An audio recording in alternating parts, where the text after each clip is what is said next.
The Delphi murder is getting strange, and I'm just talking about the interaction with the judge and the attorneys. Let me give you an example of how you make a bad situation go from bad to worse. With a mom like this, it's shocking that her child's going to prison with her. The Pepperdine man accused of 4 counts of vehicular manslaughter gets a $4 million bond, and his family pays it. A victim of a pedophile punches the man who molested him as a child. Now the victim is being sued by the convicted pedophile. How not to do an armed robbery, and then our dumb criminal of the day. Let's talk about it.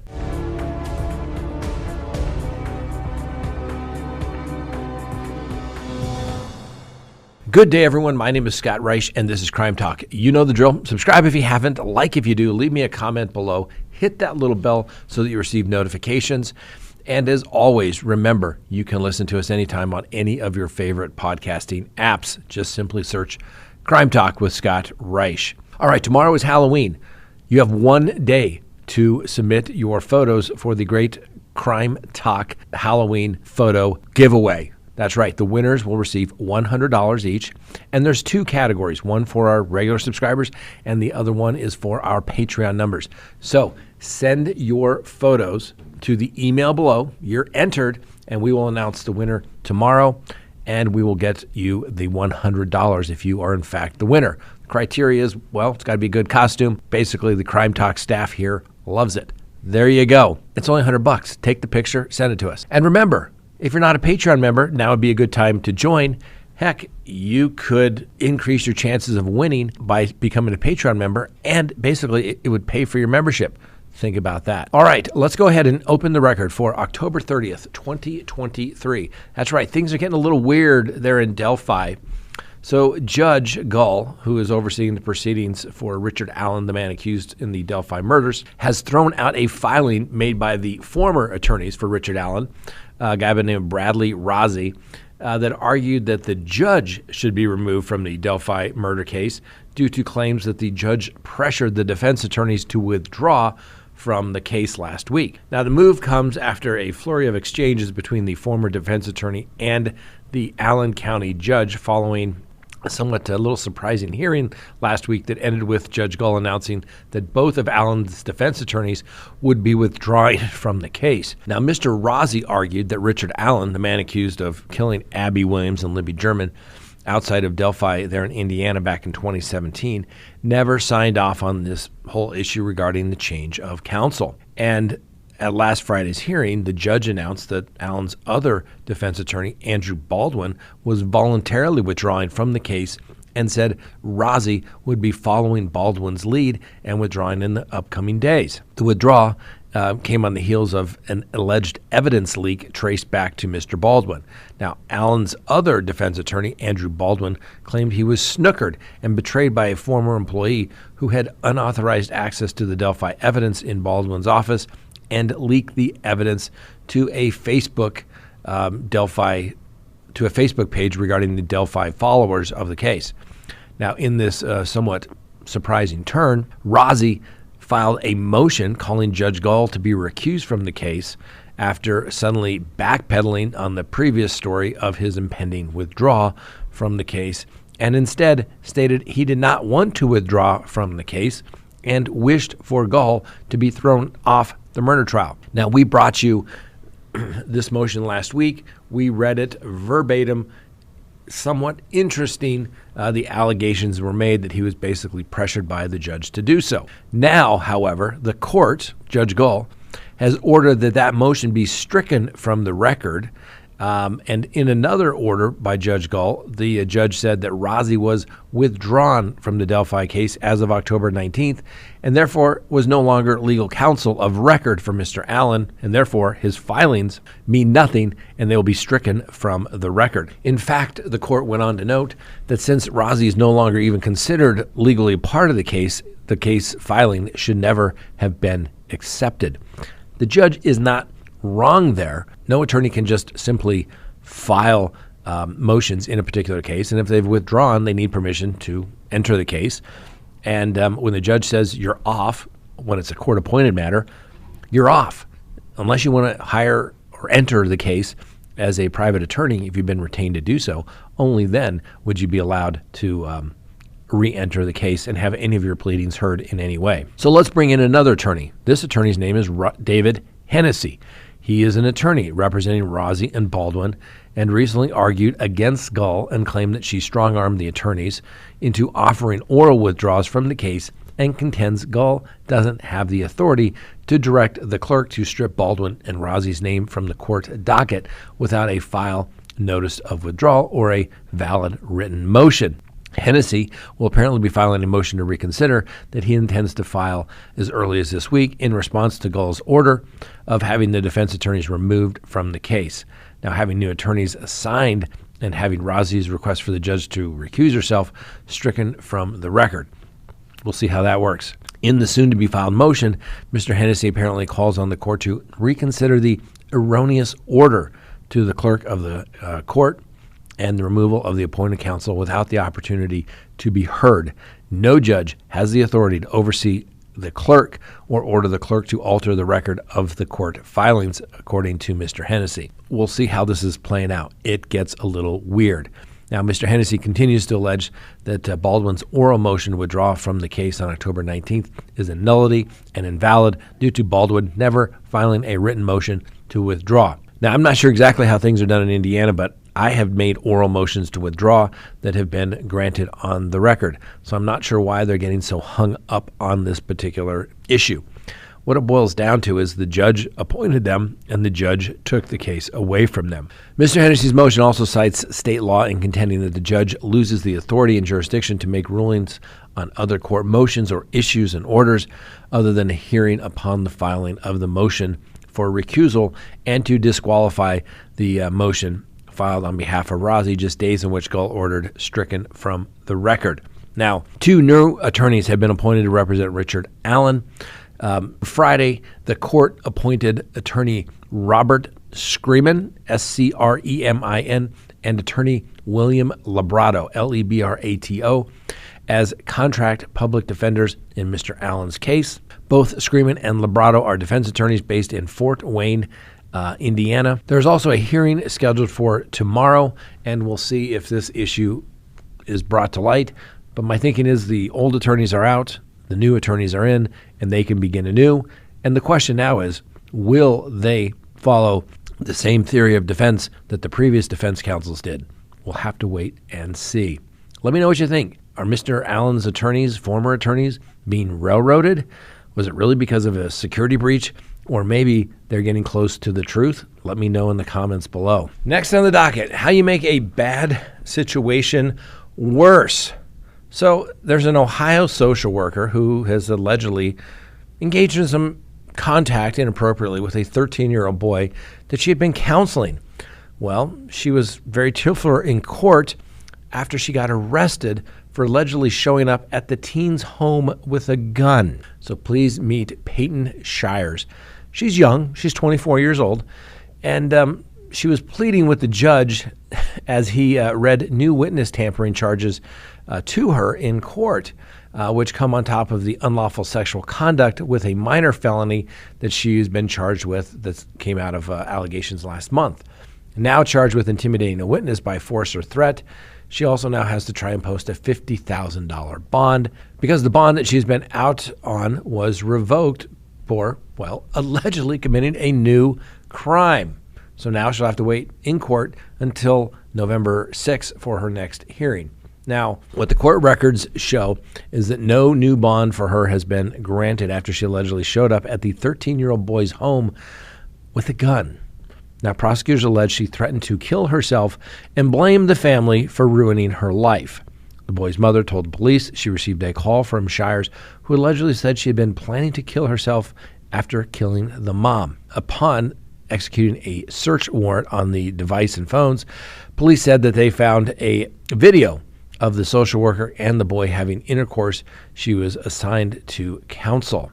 Detectives also wrote that the boy told the police he had sex at least twice with Ms. Shires in various places throughout Columbus, where the women up until recently worked at the National Youth Advocacy Program. This is a private nonprofit agency, and the group provides counseling, social work, and advocacy for families involved in the foster care system. It's unclear when she stopped working for the organization after her initial October 6th arrest, which came without incident after she owned up to the relationship during a three-way call with the boy's mother. That's called a surreptitious phone call.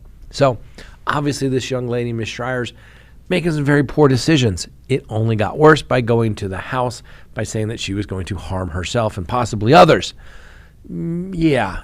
Is that an attempt to make them withdraw the case against the mom? Guess what? Mom and the son have no say in the matter further. They are simply witnesses in the case. That's why it always says the people of the state of blank versus the defendant. The state pursues the prosecution. The victims are witnesses in the case. Now, yes, they'll have to be consulted under the Victims' Rights Act, but really they can't say, oh, I want the case to go away. And in this particular case, well, obviously the mom doesn't want the case to go away, and she felt threatened. So she made a bad situation worse. Ms. Schreier's did, that is. Next, Mom of the Year. Yes, with moms like this, it's surprising that her son is going to prison with her. Take a look at Candace Jones. Well, she faces 75 years in prison for murder and armed robbery. Now, prosecutors have called her the mastermind behind the killing of a guy by the name of Michael Armendariz.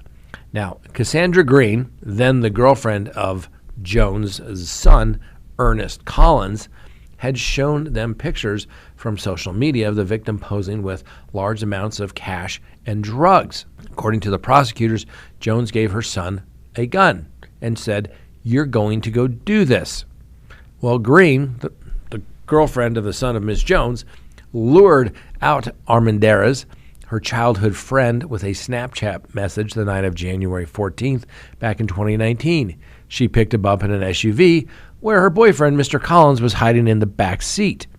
Green then drove out of the parking lot with Armendariz in the vehicle, and approximately 5 minutes later, Mr. Collins emerged from the back of the vehicle from hiding in the Explorer and shot Mr. Armendariz twice in the back of the head. The duo then traveled to Jones's residence, Chicago, and Jones helped place Armendariz's body in a garbage can and then put the garbage can out. At some point in time, the garbage can was moved to the garage of a vacant home next to Miss Jones' home, and the body was found several months later. Now, Jones threatened to kill Miss Green if her mother if Green ever stepped forward about the killing. Well, Miss Green pled guilty back in August of 2022 to one count of armed robbery in exchange for her cooperation. She is scheduled for a hearing that takes place on November 13th. Now, Mr. Collins was convicted at the first of the month of first-degree murder and armed robbery. He faces up to life in prison and is scheduled to be back in court on November 29th. Well, a $4 million bond. Could you make that? Well, the California baseball player, I should say former high school star baseball player, accused of mowing down 4 Pepperdine University students, has been released on a $4 million bond after pleading not guilty to the murder charges. Now, Frazier Baum, he's a young man. He's 22. He's free after posting the bond at about 8:30 Friday evening. Now, Baum was charged with 4 counts of murder after allegedly losing control of his red BMW along the Pacific Coast Highway back on October 17th. He is accused of killing Naim Rolston, Peyton Stewart, Asha Ware, and Deslin Williams. They're all 21 years of age. Now, he pled not guilty in court and had his bail lowered from $8 million to $4 million. Baum's family was in attendance at the hearing, and Mr. Baum lives with his mom in an $8 million Malibu mansion. Photos of the scene show the former standout high school athlete's mangled red 2016 BMW. Now, he was gifted this car for his 18th birthday as part of his parents' divorce settlement. Now, a bail review hearing is scheduled for Monday morning, and a preliminary hearing is set on December 15th. Now, Mr. Baum's attorney claimed in court that the former star was involved in a crash because of a road rage incident that happened about 3 miles from the collision site. He stated that we have evidence that the sheriff's department did not want to take that, and clearly shows that there was a road rage incident that started at Duke's, which is a restaurant, that the person then chased him and tried to push him off the side of the road. Now, when Baum accelerated to get away from him, that's when the accident allegedly occurred. Now, witnesses claim that Baum tried to flee the scene immediately after the collision before he was apprehended by onlookers. Footage obtained from the night of the crash showed a grim-faced Baum being given a sobriety test by police while the mangled remains of the BMW are being towed away. The attorney for Mr. Baum claimed that security footage from the scene has been gathered and backs up his allegation over the road rage incident. He's also alleged that the driver of the other car has in fact been identified, adding that the person admitted to a family member that he did drive him off the road. Now, early reports allege that Mr. Baum was speeding at over 100 miles an hour before the crash, but the attorney for Mr. Baum says that the black box from the BMW will show that he was going no faster than 70 miles per hour. Now, all 4 victims apparently died instantly. So we'll see how that case turns out. Even if you're driving 70, that's still probably reckless manslaughter. And somebody does run you off the road, you probably don't want to flee. You'd want to tell the police that story immediately. We'll see how this one turns out. Next, a pedophile gets punched in court by his own victim and then sues the victim. That's right. So a Nevada man who was sexually abused as a child by his babysitter punched the now 80-year-old perpetrator in the face in court after the sentence was announced. Now, Taylor Fu testified against Richard Gross, who's now 80, and helped secure his conviction on 26 felony counts of sexual abuse of a child. But Gross, a family friend at the time, got a plea deal and avoided any prison time. It was basically a suspended sentence upon the condition that he successfully complete probation. Now, the victim, Mr. Fu, said that he was furious at the arrangement and, lashed out at Mr. Gross at the October 2 sentencing hearing. And he told everybody that he was extremely angry. And he says, I know he's old, but that doesn't change anything, and that doesn't change the damage that he has caused. The horrific effects that I had to deal with have affected me for the last decades. Now Jones, like I said, got a suspended 60 to 180 month sentence in the Department of Corrections there in Nevada, meaning he doesn't go to prison unless he violates the terms of probation. Well, after punching Mr. Gross, which he fell to the floor unconscious, Fu was handcuffed and arrested for misdemeanor battery. That's fair. Now, Gross said that he briefly lost unconsciousness and was taken to the trauma unit. His wife also said that his glasses were broken. Now, Mr. Fu was very unapologetic, and he said that he lived through decades, and this is not justice at all. And to make matters worse for Mr. Fu, he is now being sued by Mr. Gross, the guy that he pled guilty to or was convicted of for these sexual batteries. Well, like I said, he's being sued. Anyway, Mr. Fu has set up a GoFundMe page to help pay for his legal bills. Mr. Fu says he's gone to hell and back, and he says that the justice system failed him in this case and didn't sentence Richard Gross to any prison time, even though the grand jury initially charged him with 26 felony counts. I know there are many children and adults that have experienced this, and I want you to know that we have the power to come out with tells your loved ones, report your abuse to law enforcement, and find justice. We're going to continue to follow this, and somehow I have a feeling, I don't think Mr. Fu's going to get a jail sentence because it's a misdemeanor, but I think he's still going to have a conviction. I mean, I get it, but you can't go around punching people, and if you're going to do it, certainly don't do it in court where all the deputies are witnesses. Not very smart move, Mr. Fu, but I get it. I get your anger. Next on the docket, this is an aggravated robbery. Florida man handed a note to a worker at a CVS saying he didn't want to hurt anyone, but he would shoot the closest person if they didn't hand over the prescription drugs that he wanted. Well, that defendant turns out to be a guy named Thomas Muse, and he allegedly gave the handwritten note to a pharmacy worker at the store, and scrawled on the piece of paper was a shopping list of drugs that he was looking to get, including oxycodone, hydrocodone, Xanax, Adderall, Viagra, and liquid codeine. Now, the pharmacy tech originally didn't realize at first that it was a robbery and started asking the masked robber questions. And once she realized the danger, she handed the note to the pharmacist, who gathered the drugs and then put them in a bag. Now, Muse, who wore a hat and a surgical mask during the crime, made off with close to 2,500 pills in the robbery.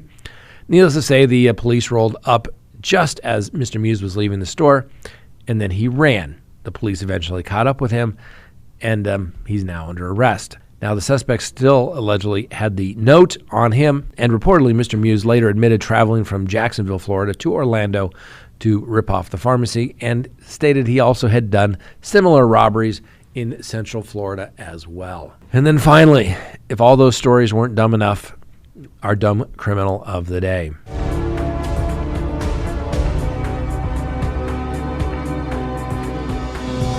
A Washington state man sought to hire a prostitute. No big deal, right?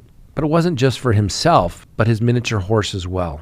Now, Mr. Jad Shipman was arrested last week following a Vice probe involving a message board, get this, called TNA. TNA. Let me know in the comments if you think you know what that means. Anyway, it was an online sex advertising sex escort service page where Shipman, using the screen name Malamute, offered to pay $440 to a forum user named Diane to have sexual contact with him and his miniature horse. Now, Shipman also used an email address containing the phrase hot mare. Anyway, Diane provided the emails to the police with copies of explicit messages sent to her by Mr. Shipman, who allegedly wrote that he wanted to watch her perform various sexual acts on the miniature horse while she was sitting on his male part. Now, while trying to entice the prostitute, Mr. Shipman acknowledged the difficulty in arranging some of these little threesomes.